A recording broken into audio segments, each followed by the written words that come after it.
we are going to have a conversation with Stirling Gardner, who is the #1 guy in the world when it comes to running challenges. Now, this is a very specific thing. This is not just, throwing out like, I don't know how you even describe it, but anyway, we'll get into that. What's important is Stirling, and I do want to hear a little bit about your background too, because you came out of Hollywood, you were in that life forever, you're a math genius, and then all of a sudden you found yourself in this area doing internet challenges. And so we have a lot of rich conversation. I want to just jump right in. So welcome to my family with the Marketing Plan Formula. And how are you today? I'm doing great. I'm sitting on my back porch where I work 90% of the time if it's not snowing outside. And I'm grateful to be an entrepreneur and really grateful that we crossed paths. So thanks for having me. Me too. Where are you, by the way? I'm in Asheville, North Carolina. That's what I thought. You were down south. I used to have an accent. Then when I moved to Hollywood, I lost it because people made fun of me. And now that I'm back here, people are like, holy crap, your accent's coming back. That's awesome. Well, take 2 minutes and just tell me a little bit about yourself and what's the Hollywood story? What's the transition that got you here and a little bit about what you do now. I went to school. I had an economics scholarship, if you can believe that. And because I'm a math nerd, I love math. I was literally, people hate me for saying this, like I aced calculus 4 when I was in high school. So I just numbers kind of come to me like that. By no means am I saying I'm like a beautiful mind, but like I really do see things kind of in 3D when it comes, especially in marketing, it actually applies in a huge way. Anyway, I found it pretty boring at the time and was doing shows and in school and started getting commercials as a teenager. I moved to LA. I'm not a New York guy. I couldn't hack the city. It was not even a choice for me at the time. I felt I can't see the sky. What's going on? Yeah.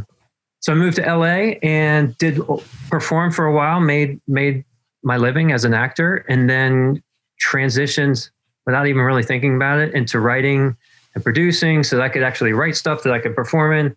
Anyway, cut to, 15 years with a writing partner, and we've written everything from, literally from animation to infomercials to a feature film to some television, but all mostly right around comedy. And then I sort of found my sweet spot. For anybody that's watching this that happens to know David Sedaris, who's my favorite writer of all time. I got really involved in that storytelling world, telling first-person narratives. And I was invited actually to speak at South by Southwest on a subject called Healing Through Storytelling. So storytelling is near and dear to my heart. Unfortunately, as I was getting more and more wrapped up in that and interested in that, the actual LA life was just, I felt like I was redlining every day. Like, yeah, I'm going to kill somebody. I can imagine. But it sounds to me like you're running, like you're a math logical left brain guy coming out of this extremely creative world, right? Like you're bringing a really powerful combination of experiences to what you bring today. Well, the funny thing is, I don't know what they call them. I know there's one of my previous mentors says the same thing. Like we kind of have equal right, left brain.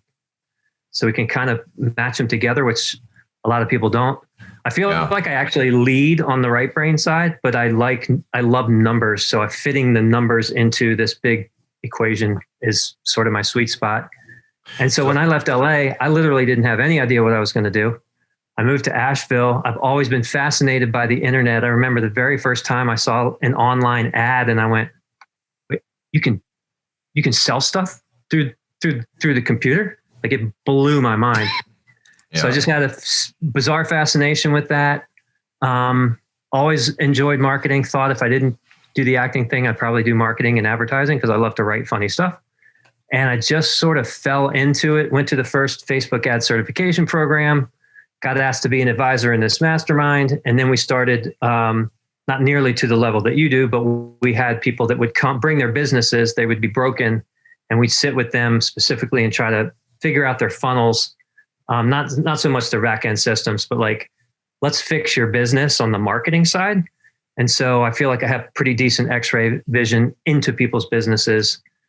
I didn't plan on being the challenge guy. I had a client that came to me. She was freaking out, not sure, I can't do this anymore, like complete mental breakdown. And I just had this epiphany one time. And I said, hey, you're really, really good live. Like you have an amazing authenticity. People really like you and really respond to you. Let's do a challenge. I don't even know really what it's going to look like yet.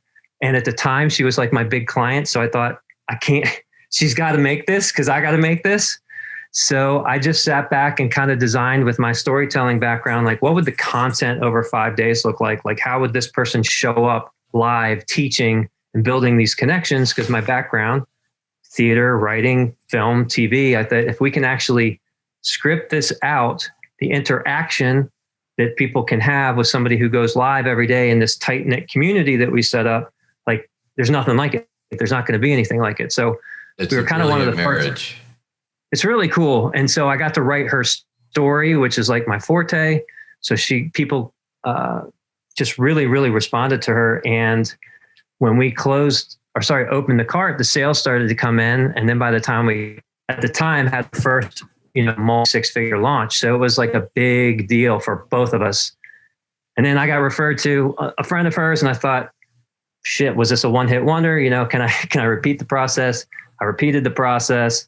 They were doing multiple launches a year, then kept referring. Like my entire business so far has been nothing but referrals, which is, amazing. And well, that's the typical journey most entrepreneurs have, right? Is you kind of fall into something, you have your back against the wall, you make it work, people start learning about it, and then it just starts taking off. I mean, that's every B2B business owner I know just about has that story, right? So yeah, it was invention being the mother of necessity, or you're not going to eat dinner tonight, right? Yeah, you just got to do it. Well, I think I have a notion of what the heck, when you say a challenge, what does that mean? But I want to hear it from you. What is a challenge? Who's it appropriate for? I mean, can any business do it? Let's start at the beginning. What is a challenge? A challenge, very simply put, is not technically synonymous with, but people are using it synonymously with, hey, a 5-day boot camp where you're going to learn all this stuff. Hey, a 5-day challenge where you're going to be quote unquote challenged to do something at the end of each teaching. Some people even call it an online retreat.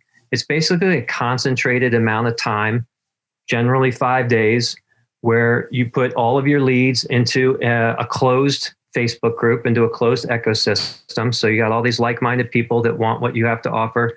You show up authentically, powerfully, sharing your knowledge in a very, very specific way that I teach people how to do. And at the end of that 5 days, what is so amazing to me is that because you've shared so much, and I'll get into, there's 10 psychological factors that I've found that make challenges the highest converting thing in the world, up to 6 times better than live webinars we've seen. At the end of that, what's so beautiful about it is I teach people that they don't really have to pitch.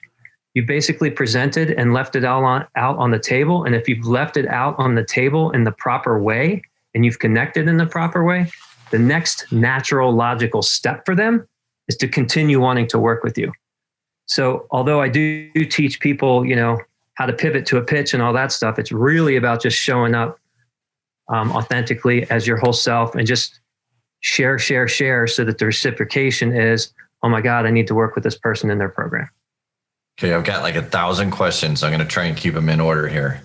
But you said something that I want to address around the highest converting leads, or talk to me about that. You said it's the highest converting over webinars, over everything you've seen out there. Yeah, I first started to do these and we're getting these phenomenal results. I mean, honestly, it was like, holy crap, I can't believe this. We've gotten, our record is 43x return on ad spend for a challenge. Wow. We've gotten 25x, 17x. Now, I'll be the first to say that we've also got people that we've never lost money, but we got people in that 2 to 5x as well. But hell, even that's amazing. Yeah, it really is. It really is. And people go, well, you did 17 for somebody else. We only got 5. And I go, hold on. What was the last thing you just said? Yeah, exactly. 5X. We only got 5. Okay. So you put in 10 and made 50. All right.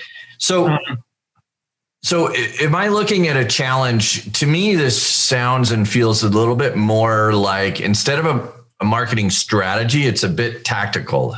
Would you say that, or is this something that you can implement as a strategy and repeat over and over in a business? Yes, we actually are the only people that have built the system that I call Launch Perfect, and it is completely systemized, completely templatized, so that I tell people, once you build this golden goose and you have all the assets, we say that you can evergreen it. So as long as you're so you can make it evergreen. As long as whoever is doing the challenge wants to go live, because that's the key thing, is you got to go live and connect. I have a client that does 2 a month, and then I have people that do 2 a year.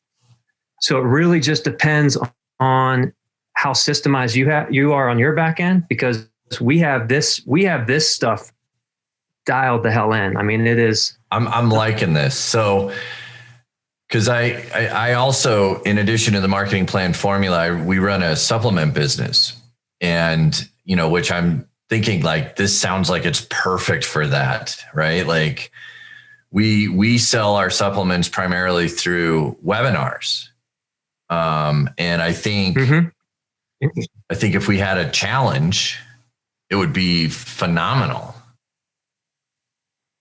We've sold. I wanted one thing, because you talked about, I'm a data nerd, and you were talking about the conversions and everything. Yeah. It's one thing. One of the reasons that we can get such high ROI is because we've seen, for those of you that don't know, like a typical conversion, if you convert 2.5% on a live webinar, that's considered really good. That's like about our experience. Good numbers. We have 8 to 10%. Our highest ever was 12%. Wow. So if you can do 6x of a webinar, that's where these numbers come in of, why the ROAS is so huge. Is that on attendees to the challenge, or all registrants to the challenge? All registrants to the challenge. Wow. All right, cool. All right, let me format my questions here a little bit. So they're, how is a challenge different from, say, like a PLF launch? Interestingly, you can actually do Jeff Walker's PLF formula as a live launch. So we talked about a challenge as a boot camp, can also be a mastermind or an online retreat. Under that entire umbrella, the umbrella is live launch, where you're actually going live. Okay. So a PLF traditionally has been, here's your 3 videos with emails. Hey, come watch the pre-recorded videos, which worked great until these came along. Now I actually have a couple clients that just do PLF inside the same container, inside doing everything live, because the interaction, and I hope we have time. I want to get into the psychological factors, because they're super interesting to me. Oh yeah. Of why these work, but you can do PLF. Well, let's get to the factors then. I just want to clear up. So challenges, would you distinguish it between a marketing funnel where it's primarily for lead gen, or is it a sales funnel where the end goal is sales, not just leads, but it's good at both? Not to overhype it, but it is both, because you're going to get a lot of leads at pretty good costs. But the ultimate goal at the end of this is to sell somebody into your program. And speaking of your supplements, I've never done a supplement challenge, but we've sold literally everything from a $297 course to a $25K like group coaching program. That was my next question. Is this appropriate for, say, your typical B2B business that's selling, say, network security stuff to banks? It depends. A lot of that will depend on, yes, can it work? Absolutely. The biggest issue for that, I'm going through my head, can you target that on Facebook? Like, that's what I'm thinking. Okay. So a lot of it'll be dependent upon how accurately you can target your dream prospects on Facebook. So I'm going to like the people in the marketing plan formula at this point have very, very clear ideas of who, and not ideas, like it's data on who is their ideal customer. And sometimes they're not on, I mean, just social marketing isn't the vehicle for them. Mm-hmm. So in that case, would that be a decision fork where, hey, maybe this isn't appropriate for them? Possibly. It's really hard. There's some data. First off, you could do it organically. So if they do LinkedIn outreach, which I would think a lot of, that's a primary vehicle for sure. Right. You could still do your outreach. And the only times I actually ever respond to somebody on LinkedIn personally are if I can't smell a pitch a mile away, if it's like, hey, go check out this case study. Hey, go check out this thing. So you're giving them more information before actually trying to rope them in. So you could potentially, again, I want to sit down with somebody to hash out. Well, and that's the idea is I don't want to lead somebody to this point and try and force it on them, right? Like the whole idea is you're familiar with the 80-20 principle. I'm trying to get the biggest return for the least amount of effort. And so this is something that when it's appropriate is the biggest return for the least amount of effort, but I don't want to force it on, every business out there. Yeah, no, I will say that I probably, 2 out of 5 people that I talk to after understanding the scope of their business, what they're ultimately trying to do, who they're trying to target, I'll tell them flat out, this would not be your ideal scenario. That's perfect, because that's exactly where they're at now, is they know exactly where they're at, where they're going, and this is just one of the tools in their toolbox. Yeah. All right, cool. So we're at the place. I'm a business owner. I'm interested. I want to do a challenge. All right. What is it like? Explain a little bit maybe of the framework of a challenge, and then let's get into those factors that you talked about. The framework is pretty simple. So whether it's an organic launch or you put paid traffic behind it, you're sending people to a registration page for the challenge. Yeah. So on that page, you're just going to say, hey, here's the overarching headline. This is what the challenge name is and what you're going to learn.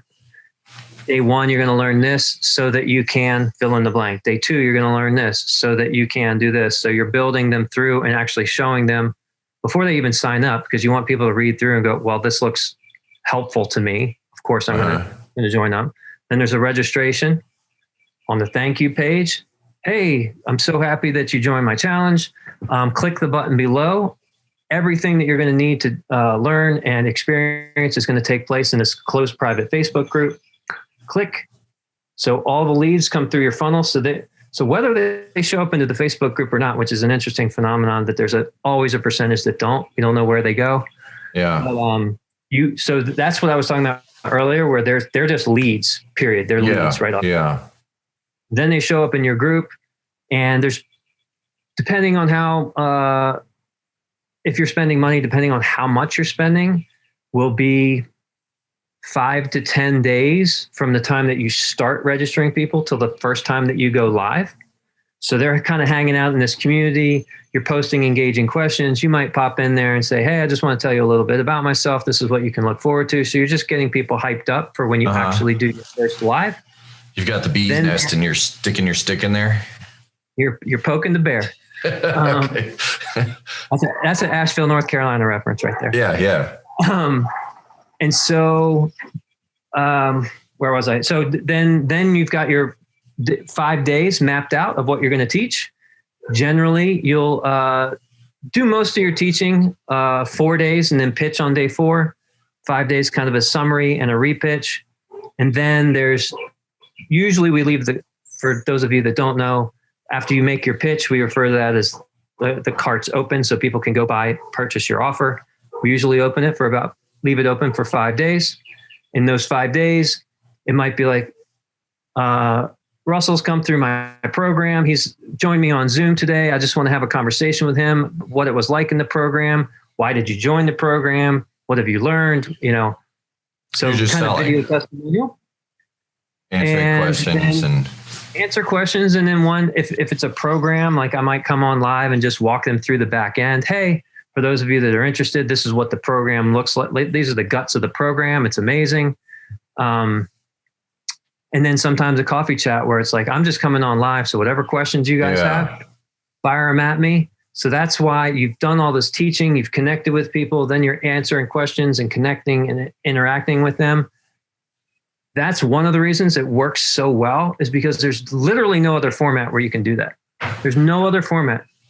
Well, and it's so non-aggressive, and what I love about it is I keep a sticker on my computer monitor here that has just 2 words, what value? And so I do that because it's like every time I send an email or I do some sort of outreach or anything, I want to answer that question, what value am I providing? And to me, it sounds like in a challenge, you're giving away like 5 days of value. Is that when you talked about these 10 factors, is that kind of the over the course of the 5 days? Or I talked about the framework in the 5 days and the open and closed cart. Yeah. That's right. That's right. Because I wanted to, you're delivering all this value. Right. Value. In a challenge, you're delivering like for 4 or 5 days, you're delivering challenge or value. And you mentioned you have, these 10 factors that are what makes the difference between a successful challenge and an incredibly successful challenge. Yeah. Tell me a little bit more about that. Are those factors kind of the content in those 4 days, or? Well, it's a combination of making sure you have all of these elements. Some of these elements are inherently built into doing a live challenge. And then some of these elements, we actually show you how to show up and highlight that particular factor the best. Okay. One of the ways that it's better than a webinar is just the sheer number of touch points that you're going to have with your ideal client. Did I lose you again? No, we're good. Okay. So we all know that, the number of marketing touch points is so incredibly valuable. If you have it with a webinar, as an example, they register, they either show up or they don't. That's your one frickin' touch point there. They might open your email. So that's like such a narrow number of touch points. But with a live challenge, you're showing up multiple days. They're answering questions.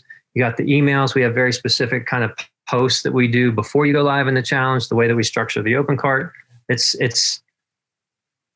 actually, you know what I can do? I can link people to this report that I wrote about the 10 psychological factors somewhere on your site.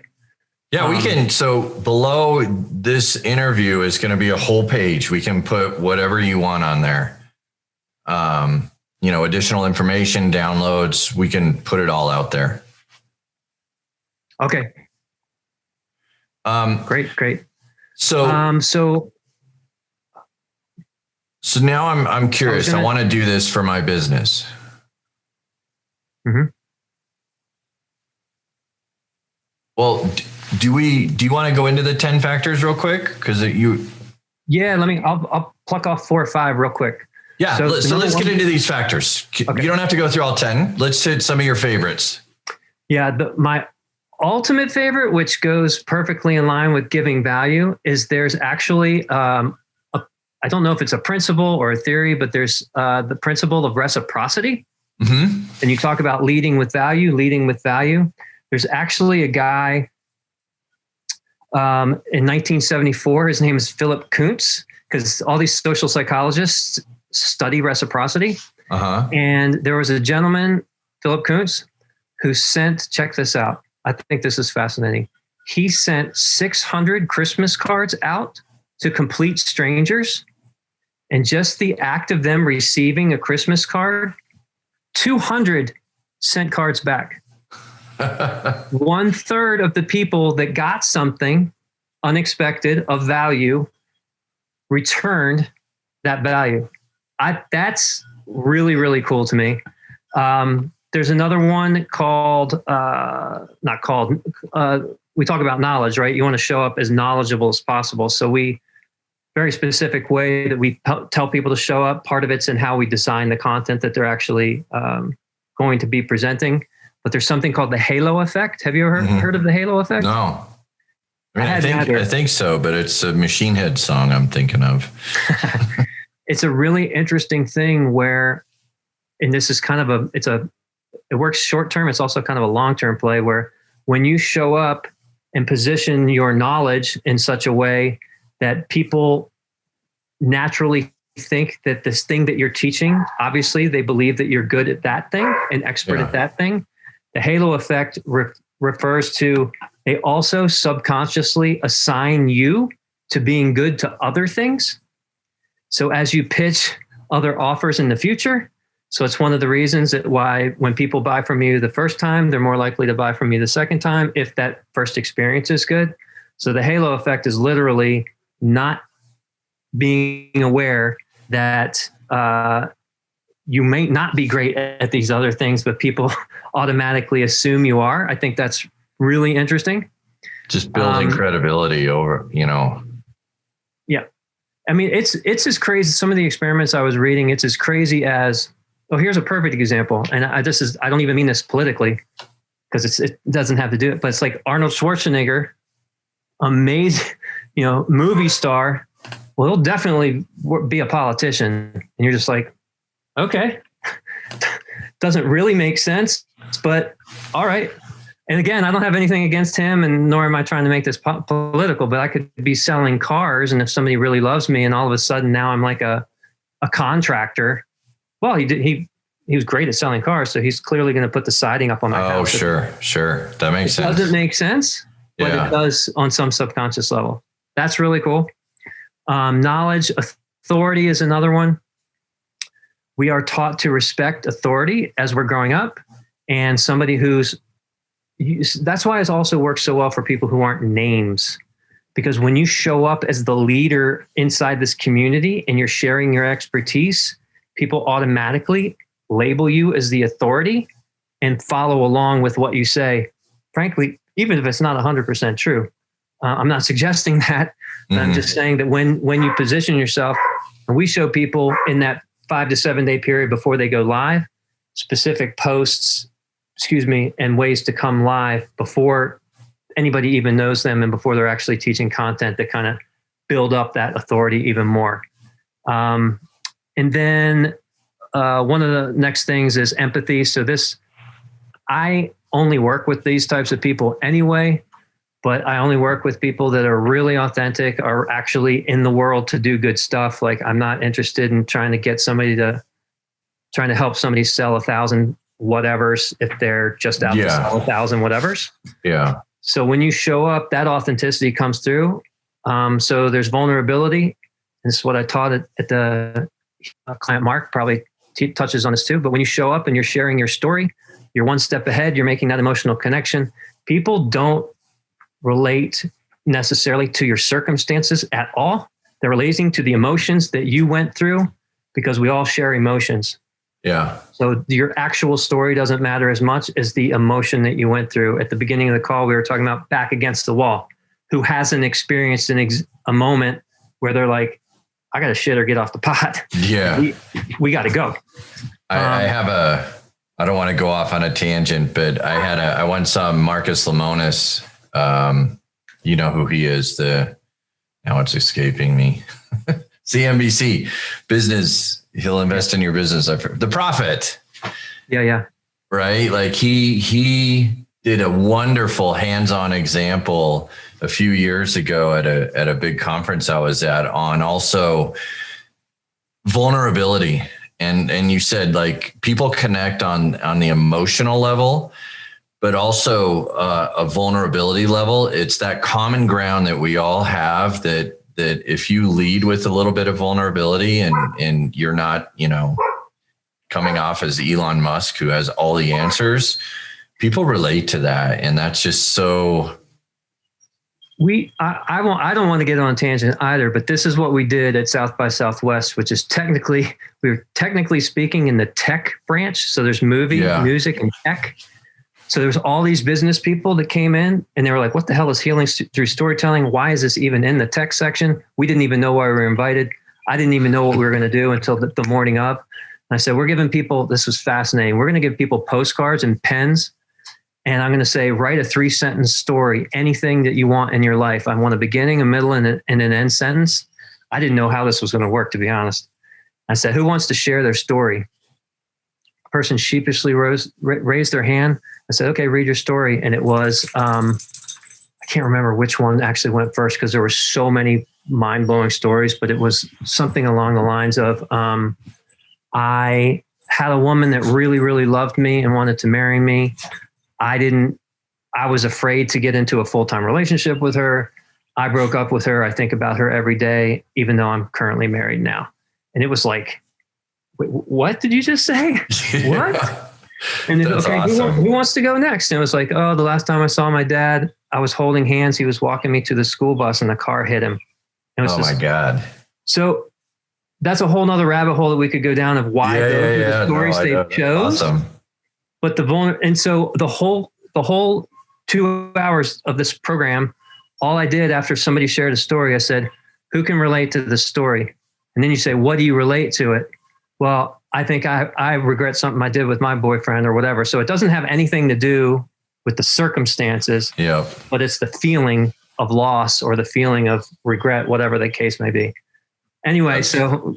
No, I get it, man. Like that's powerful mojo. Oh, if you show up and share something personal, the credibility, the authenticity, and the vulnerability, it's 10x like anything you could do anywhere else. And people are sharing their stories in the comment. Oh my God, I so get this. Oh my God, this, blah, blah, blah, blah. So all of that. So that's what, 4 or 5 of the 10. But when you put that in here's what's so cool. When you put all that in the context of a closed community where all of the people have the same problems and also aspirations. So you got a like-minded community where you're sharing. Yeah. The oxytocin. Oh, this is what I didn't tell you about the connection factor. So this is cool too. So there's a guy named Peter Shell who's known as a shrink to entrepreneurs, and he talks a lot about connection. This is what I thought was really cool. The more that you can authentically connect with somebody, it actually releases oxytocin in your prospect.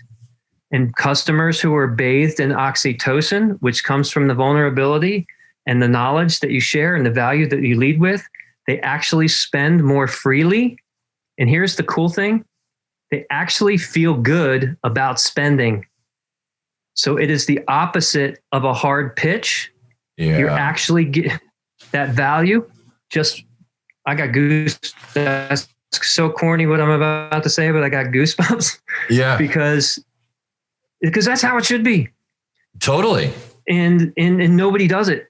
So if you can do that, that's why I said at the beginning, then their next natural logical step is, I want more of that. I want more of that. I want to work with this person. I want what this person has to offer. Yeah. So when you put all that into a community with like-minded people, the oxytocin is, synergistically compounded. So now you got all these people sharing all their stuff, all their stories with one another, with the leader, with the knowledge. And it's just like, you can't beat it. You can't beat it. It's awesome. Pretty neat. All right. So now I'm really excited, but I want to be very aware of your time as well. Okay. So thank you for your time already. It's like, I'm super excited about this.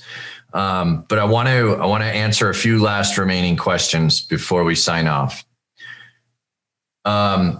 So I'm a business owner, and I say, yes, I want to do a challenge. Can you share with me, what does my investment in a challenge look like in terms of not just money, but in terms of like time to prep? What's the runway, the lives? We know the challenge is a week, but I often talk about this thing called the marketing iceberg, where you see a little thing called like a challenge, but underneath it is all this work, all this expense. And you're like, okay, I didn't really anticipate all that stuff, but can you give me a realistic I mean, obviously it's going to be very generic because every business is different, but realistic expectation on cost in terms of time and money. I love the iceberg analogy. I've never heard that in this context before, and it's so true. And remember how I said I was like a complete data nerd? Yeah. So to summarize this, I've put all the knowledge that I have about challenges. I've done 50 of them at this point, multiple niches, multiple offers, multiple price points, all of that. So we're able to take this. I hired an OBM, a PM, a project manager, and a VA to take everything that was in my brain, systemize it, templatize it, checklist it, calendar it, Canva template it. So we have literally everything that you could possibly need that's templatized, including the funnel, the registration and challenge funnel. Yeah. So we sell that as a package with group coaching with me. I'll get to that in a second, but we have calculated to the hour how much time plugging into our system and templates saves you over doing it yourself. And it's 300. That's what I wanted to hear. It's 371 hours. If you were to try to figure this out on your own, right? Well, I am, but my OBM like counts every minute everybody's doing something. So like, we got to see how long this would take somebody. Well, but that's the good thing. Like that's what I'm trying to do is remove the subjectivity of marketing and replace it with objective data. Like knowing this stuff is really important. So you have the system in a nutshell that saves me how many hours? 371. 371 That's a really hours. Random number. But that said, I charge $5,000 an hour. That's a lot of money. This is that's what I tell people though. I tell people, look at this as the golden goose for your business, because you can create such a significant cash injection if you actually do this. So once you build the funnel, I shouldn't even say build a funnel. Once you rewrite the copy inside our funnel, once you use our templates for the emails, once you use our templates for the Canva graphics, once you use our outline for the content strategy that you're actually going to present, once you have all that, you build it once, you go live and you do it, all those assets live forever.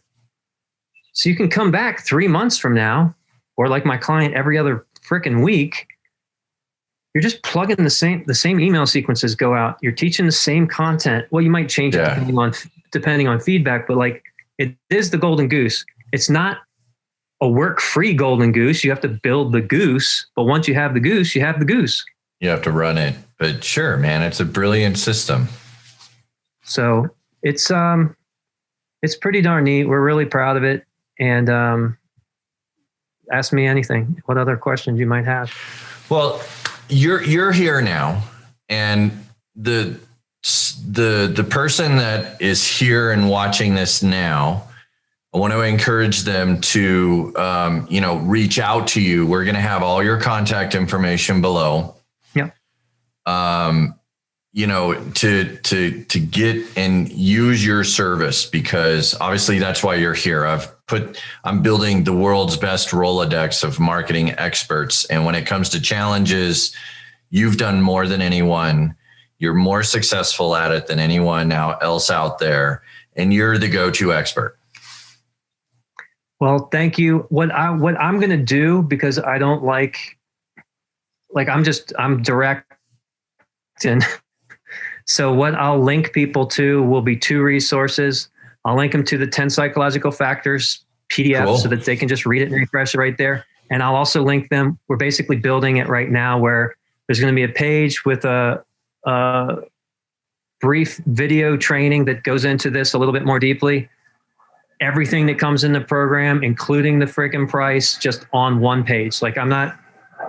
Yeah, no, we don't do hypey sales pitch stuff here. This is just what it is. Yeah. And you can contact me. If you're on the fence, we'll get on a call. I'll tell you if it's the right thing for your business. And also, so at the bottom of this page, you'll see there's a forum is what we use. And so people will be able to ask questions there directly, and then you'll get notified on it. and you can just interact with them directly there too. And then that will live because that FAQ, basically it's going to turn into an FAQ. And as that, as you answer questions, everyone's going to have the same questions, right? So we'll 80-20 the questions and it'll live in the forum. Can I share one more thing that of course probably none of your people will need, but I'm so damn proud of this thing. Yeah, let's hear it. I believe, I'm sure you teach this at some point, like you can have the best mechanics in the world, the best offer in the world, but if your mindset's jacked, it doesn't matter. Like you got to have the right frame of mind and the mindset. So I connected with a friend of mine who I think is one of the best mindset coaches I've ever come into contact with. We actually did the first ever, and I coined this term, mindset milestone mapping. So each module in our program, I predicted what their stumbling blocks might be around that specific module. And she does a mini mindset training specifically about that so that it rewires your neurons, your neurological associations with whatever it is I'm teaching to help it stick better. It's badass. It's badass. Dude. Yeah. So now I could talk to you all day about this because now I have in my game plan for this year to do a PLF launch in October, but I'm thinking like, I want to, first of all, bump that up. And instead of a PLF, I want to do a challenge. So I am definitely going to be working with you on a challenge. So I look forward to that. And obviously we'll report and this is a living thing, right? Like, if people have questions and there's enough, we'll bring you back in and do more. And just because, again, it's delivering value. You're delivering value. When you help people succeed, they deliver their value to the world, and we just all working together make the world a better place. Yeah, I came up with a tagline. I shifted around a lot, but I really think that challenges are the best way that you can have a cash injection, feed your family, and be in bed by 9 o'clock. Like that's kind of the systems that I've tried to put into. Sorry, cash injection, change the world, feed your family, and be in bed at 9 o'clock. See, I love that. That's great. Jump in, get it built, show up and be present, be vulnerable, get a large cash injection, and hang out with your family. Right. That's the key. Just be a person. Just be a good person. Like that's what it sounds like, right? Do a challenge. Be a person. Yeah. That's awesome, Stirling. Hey, thank you for spending your time with us today. I am super grateful. I'm very jazzed about this. I can't wait. I'm absolutely going to follow up with you, and we'll do this again. We'll do more. But I want to bring you into my community because this sounds like an incredible tool. I'm super excited and I'm very grateful too. I know that you have done, I should mention this. It's not really necessary with where you've brought people from who get clear on their messaging and their avatar. But I do in Launch Perfect, I have something called High Ticket Mastery. There's a process where I walk people through messaging. If there's anything that's not clear, I call it the messaging Bible. Because once, and I'm sure you teach a version of this, but once you have that messaging dialed in, it's the foundation of the business for the rest of your life. Every email that you write is going to be based in that messaging. Every post that you ever make, anytime you go live, anytime you're doing this content. So the challenge basically harnesses all that in a very specific framework. So if you've done a lot of the messaging, it's going to take you a lot less time than other folks. Yeah, it's just synergistic goodness. Exactly. Yeah. And you come from Hollywood, like that's the world's capital of creative storytelling, right? Supposedly. So, yeah, depends on what you watch, right? Exactly. I wonder these days. Well, anyway, I appreciate you. Yes, sir. Thank you very, very much. You're welcome.